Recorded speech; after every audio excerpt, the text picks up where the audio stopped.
Amanda. Good morning, Simon. How are you? Very well indeed. The end is in sight and flights may soon be flying. So Boris has sorted out the issue, has he, with the dreaded COVID?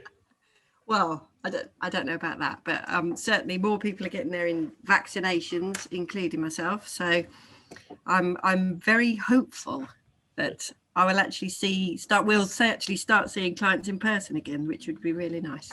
Absolutely. Returning to partners meetings in the sunshine. Indeed. Looking forward to that. So who do we have on this week's episode? So this week we have Ani Mokashi, who is an architect. Originally had his own practice in his own business. He's got lots of years of experience in terms of planning, looking at sites, getting the most out of the smallest space possible. He's also teamed up now with Adam Vickers, who's a great contact and supporter of ours and we of him at the Property Foundations Group. So Ani, welcome to our podcast and tell us a bit about yourself. Hi Amanda, hi Simon. Yes, thank you for inviting me. So a little bit about myself. I qualified as an architect in India and then moved over to the UK, did my master's in urban design and master planning. And I'm also a chartered landscape architect and a member of the Landscape Institute. I've worked in the UK for the best part of the last 2 decades. And I've gained lots of varied experiences. And as you said, I set up my own architectural and landscape architecture practice back in 2013, which was going pretty well. And then recently, sort of middle of last year, decided to team up with Adam initially to advise him on the investments and development side of things, and that's shaping out to be quite a good partnership. So we formalized it now. So what is a landscape architect, out of interest, for my non-architectural brain? Yes, well, landscape architect, it's a very broad brush subject. So, for example, a landscape architect could design someone's garden, to a landscape architect could do a landscape and visual impact assessment for a major infrastructure project. Let's say, for example, HS2 that's happening, which is in the news a lot, that goes through a lot of historic landscapes. So a landscape architect could advise from there to forestry management, to town center regeneration, transport hub regeneration, all sorts of things. It's a very broad description. Yes, that's the thing. I mean, I always struggle to explain exactly what a landscape architect does because it is such a broad topic. So town centre regeneration, so potentially clients, is that more for community infrastructure rather than, say, clients that are buying out of town retail parks or? Actually, a bit of both. Most of my experience has been sort of city centre or urban centre work. So, for example, we would work with a private developer, let's say, who's doing a mass housing project at 300, 400 houses. But obviously, the amount of people that they're adding on, they need to upgrade the communities to make sure that the amenities are there for those communities, for the new people as well as the old people. So then it really comes up as the role of an urban designer, a master planner, and a landscape architect to see how that external area, things outside the buildings work. And obviously, with the more number of flats or units that are going to go in, there will be multiple buildings. So you need to have nice, safe, pleasant routes to them. You need to have public parks for them, so on and so forth. So do we blame you for lack of parking? Absolutely, 100% Well, so certainly when it comes to town centers, generally the sort of thought process currently is to try and discourage car parking or car usage, so to speak, in a city, because most of UK towns and cities have got a good public transport network. So if you have let's say, for example, everyone uses a car. It's just too many journeys, too much pollution, so on and so forth. So there's certainly been a drive by the local and the central government to discourage car usage. And the best way to discourage car usage is not provide parking. So are some things compulsory? So if you're designing or like you mentioned parks, is that compulsory? Can you not have no park and have more parking? Well, that's an interesting topic, because if you're talking about a park, let's say in an AONB, which is Area of Outstanding National Beauty, or somewhere in the countryside, then absolutely car parking is necessary. Because even if you have, if you're going to go there for a cycling trip, like I do a lot with my family, I live in Windsor, I go to the Windsor Great Park.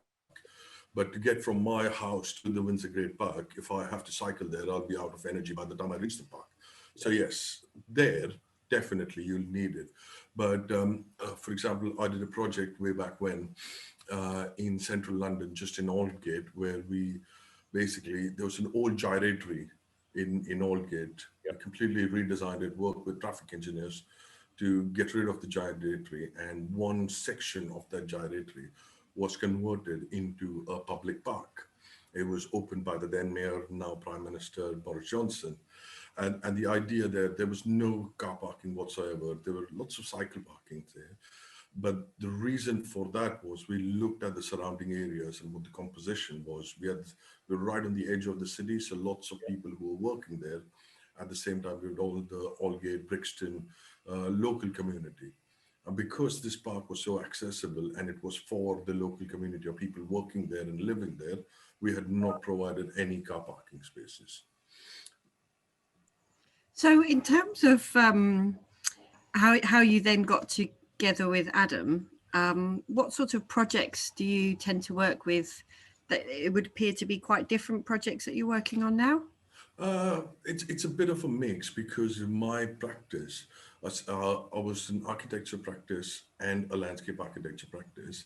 So architecture was more targeted towards the medium-sized developers and homeowners, whereas landscape was targeted to the mainstream local authorities, house builders, mass housing, that sort of thing.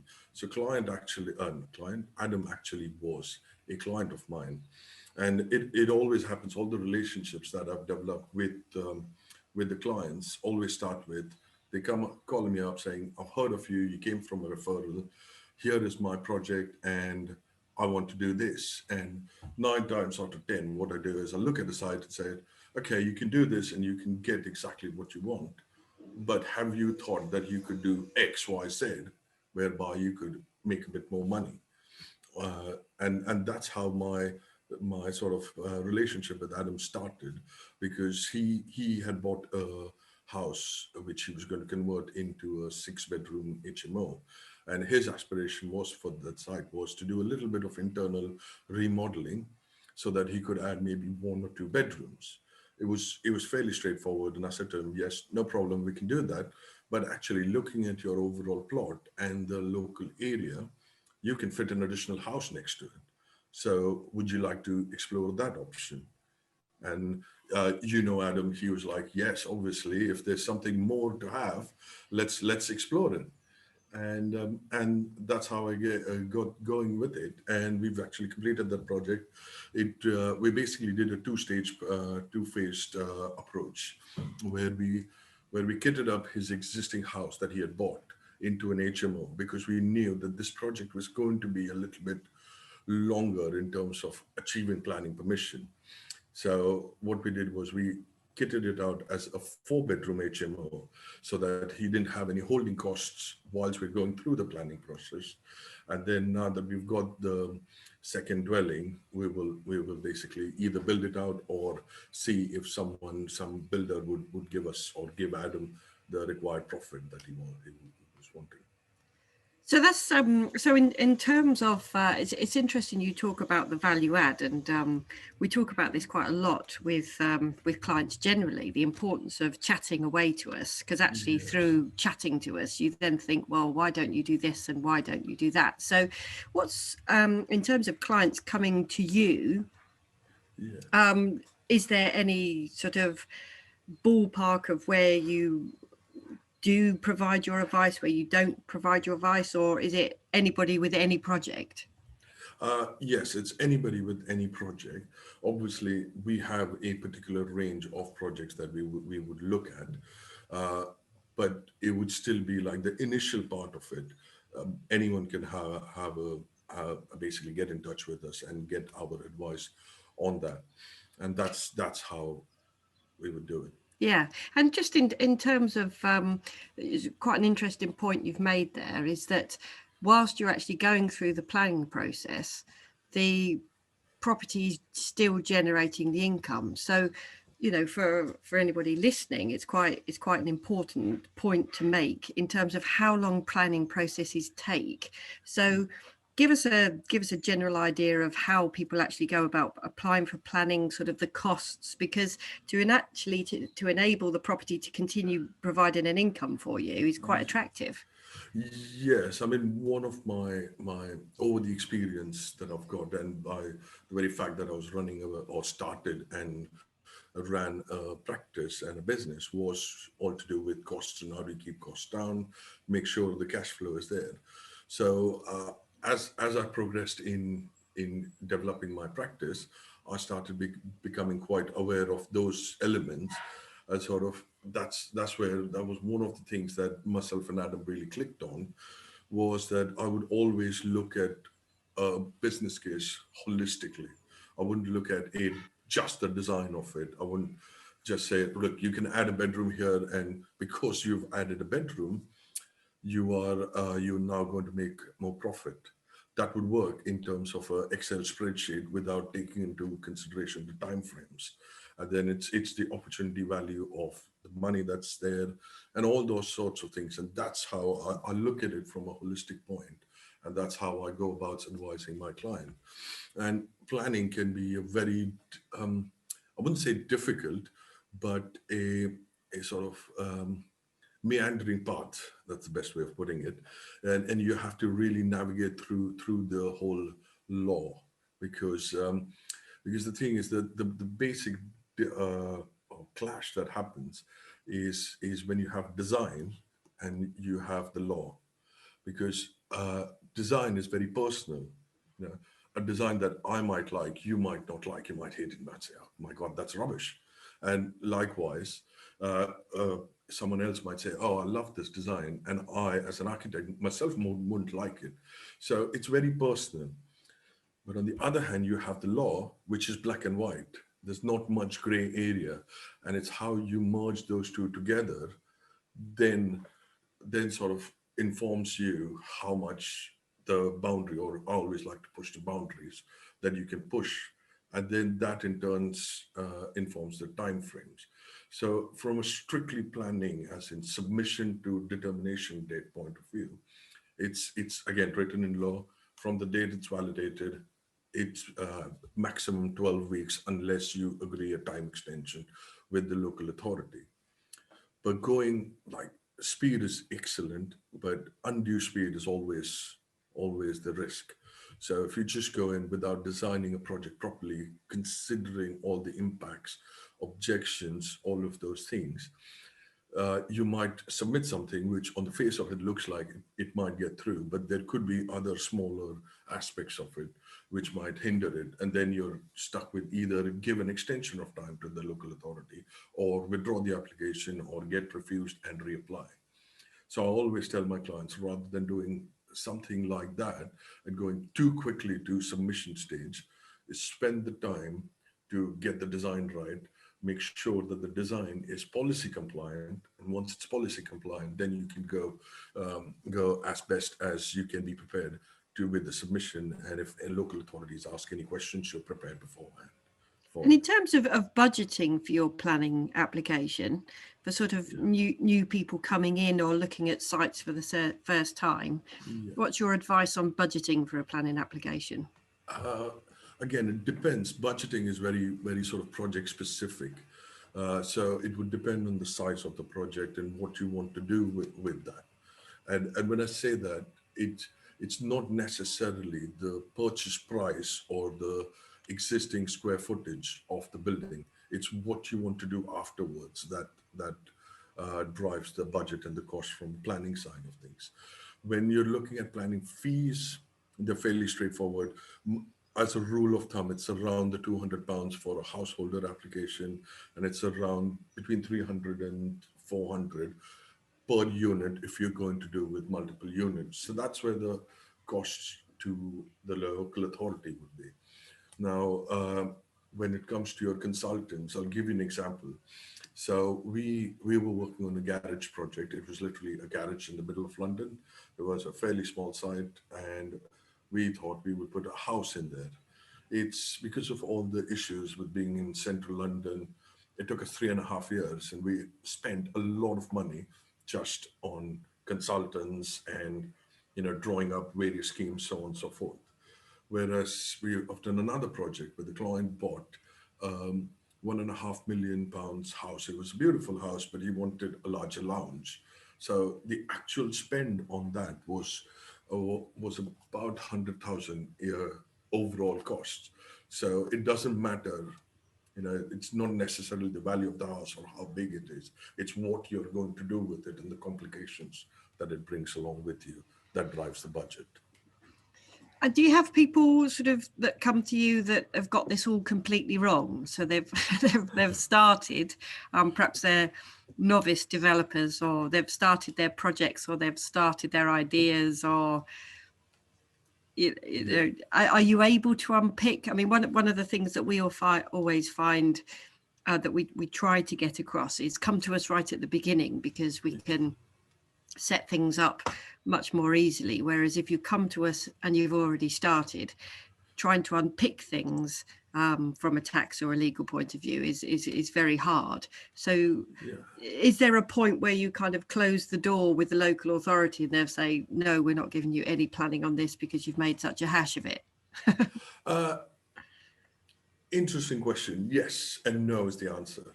The reason why I say it's a yes and a no answer is if you made a hash of it and you've submitted and they come to me, I look at it and say, there's no chance you're going to get planning on this.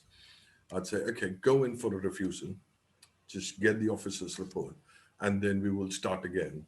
Obviously, we don't have to go right at the beginning. We can unpick it and start from where you started going wrong.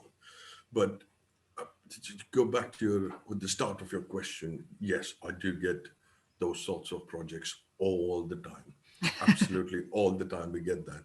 And the thing is, it comes down with this thing. And over the last almost 20 years of working in it, I've become a firm opinion that a lot of new developers, especially young, when I say young, I don't mean in age-wise in their property journey, developers, they think of an architect or an engineer, i.e. their design team or the sub-consultants, as an expense. Yes. Yeah. And that's where the biggest issue lies. It's the design team, as long as you pick the right design team, are never an expense. They are an asset to you because they sit on your side of the table rather than the other side of the table.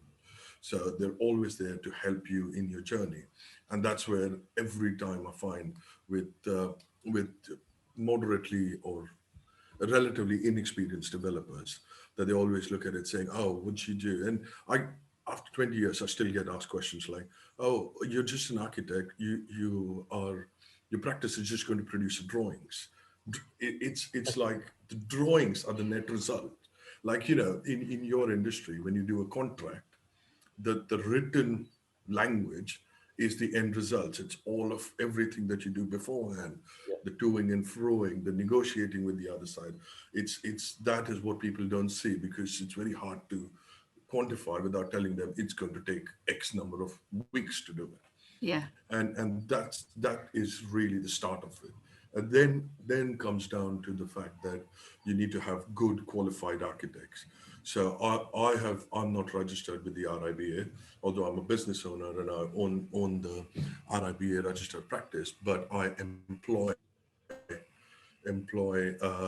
fully qualified and RIBA qualified architects. I am qualified fully in India where I studied.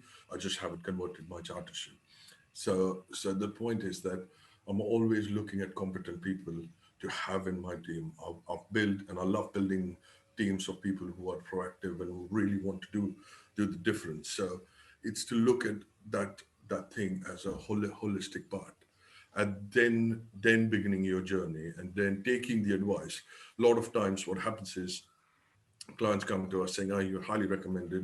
We tell them, and then they go, "I won't name you. I'll give an example. We won't call out the client, but they came to us. Fantastic site. You could almost fit about 15 apartments in there. It's a beautiful site, everything." And they said, we said, "Look, it's going to take about 3 months for us to design everything, get it surveyed, get the drawings, and come to a point where we will be confident with our submission."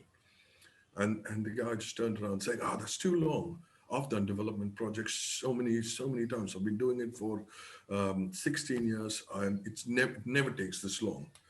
Long and behold, all he had done was internal refurbs. He'd never done a brand new build, let alone not even done extensions. So he was completely new to it, but he believed that he knew what the process was because he had said someone, and it was a constant struggle. And after about 2 weeks, I just said to him, "Look, it looks like we're not a good fit for each other. Why don't you find someone who will work with your time frame? Because in this time frame, I can't deliver a project that I'll be confident with." So I kindly said, let's go there. And then about 6 months later, he called up saying, "Yeah, I should have listened to you. I've made a hash of it. I've got an enforcement notice." All right. So then we went back again and we helped them with the enforcement notice, and then now we're working on the scheme, coming up with the scheme form. Yeah, it's interesting, isn't it? Just going back to the point you said about get the refusal notice. That doesn't impede future applications. It's not like a black mark against the site or anything like that. No, it's a very misunderstood fact, and I have no idea why. It's probably because the way how our education system is, where if you fail, and I'm doing that because if you fail, you kind of get a black mark or a red mark. But refusal is nothing like that. And a lot of times, and this might sound a bit weird to the listeners, but sometimes in complicated areas, where a client specifically wants something, I would actually go in with a proposal, which is more or less what we want, but still fails on a few things. So we go in with the fact that we're going to get a refusal, because what happens is every time an application is determined, whether it's approved or it's refused, the case officer has to write his report, which has to be published, right? So, and then in there, by law, the officer needs to write down exactly what his points were for refusal. And then a very less known fact, only like really experienced people know this, is that if you go in with another application, which is the same description and it's the same project, essentially, you can go in within 12 months of the refusal date with a new application and pay no planning fees for that. Right. So what happens is you get a refusal, you get your planning officers all of their points, and then you address them and you go back again with them, and then you get the thing. Yeah. Now, this one project, what it was again, it was abutting an AONB and a green belt out there. But my client's wife, unfortunately, had very advanced stage multiple sclerosis. I can't even say it. MS. So basically, she was initially wheelchair bound, but then any movement was basically not possible. So what he needed to do was he needed to double the size of his house only to get the equipment that is required to get her from her bedroom, which was on the first floor, to the ground floor, and extend the kitchen so she could actually sit, toilets, all sorts of things. There were very much reasons for it. But obviously, planning policy can't legislate for each eventuality. It's very general as such. So I knew that we were not going to pass planning, surely because the amount of extensions we were asking. But I also knew that there are further things that we could do. But because of the long views that were there from the gardens, that was something that I wasn't sure about. So I advised the client that, look, there is this risk. let's go in for an application and let's get a refusal. And that's exactly how it happened, that the planning officer explained in his report about, right, these views are there and it's going to happen.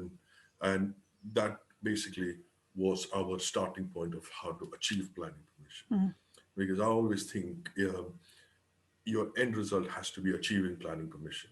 The journey can be long, can be really quick, can be very arduous, but you can always achieve it if you have if you design it properly and you're policy compliant.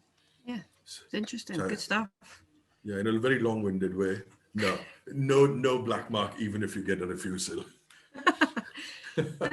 Very interesting. It's very interesting. I just think that it's, taking up your point about being seen as effectively a cost center.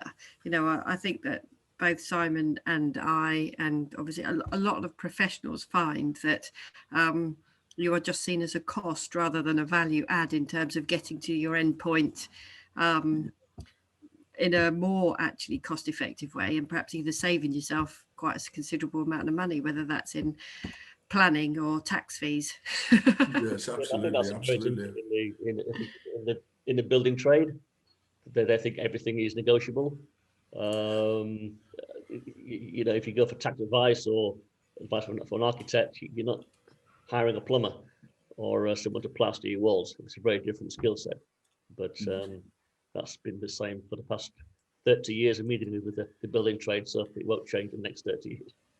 Yes, that's it. And one of my mission actually is to educate people that qualified architects actually do add a lot of value, because you don't become an architect in 2 or 3 years. It takes 7 years for you to actually be eligible to take the chartership exam.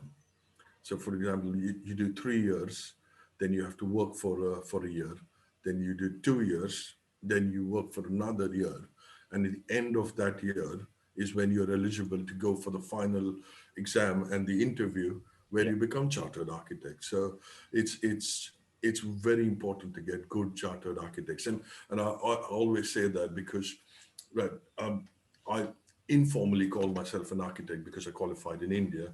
I'm not an architect per se in the UK, but I have got all of my team members are chartered, and I insist that everyone has to do their correct CPDs and has to go through the correct training that is required by the ERP and the RIBA, because it just helps so much. Like, we can serve our clients a lot better. Giving you an example, we attended I think 2 years now, in 2019, is a 3-day sort of seminar that was run by RIBA. And really the benefit of that was we went through lots of seminars, but we actually took out how you can detail sound insulation or sound barriers and insulation in a unified manner, which meant that it was cost effective from an actual spend point of view, but it's also cost effective from an energy consumption point of view, so that the long term or the overall life cycle costs of the building were a lot less. And that only happens when a qualified architect goes through those regular training that is required. And that's why I can't emphasize enough that yes, definitely get a chartered practice and a chartered architect. Gets a little bit easier for me because I have to run the business. So I'll look at the design side of it, I'll do the oversight of it, but all of my chartered architects do the day-to-day running of the projects. Sound advice, I think. Yeah, very good, very good. Well, that was fascinating. Thank you very much. And I think in our information at the bottom of the podcast, we'll include details about how clients can get in contact with you, or they can always come via ourselves to get hold of you for some experienced, qualified and sound advice. Yes, absolutely, absolutely. Yes. Okay. Thank you. Yeah. Thank you very much.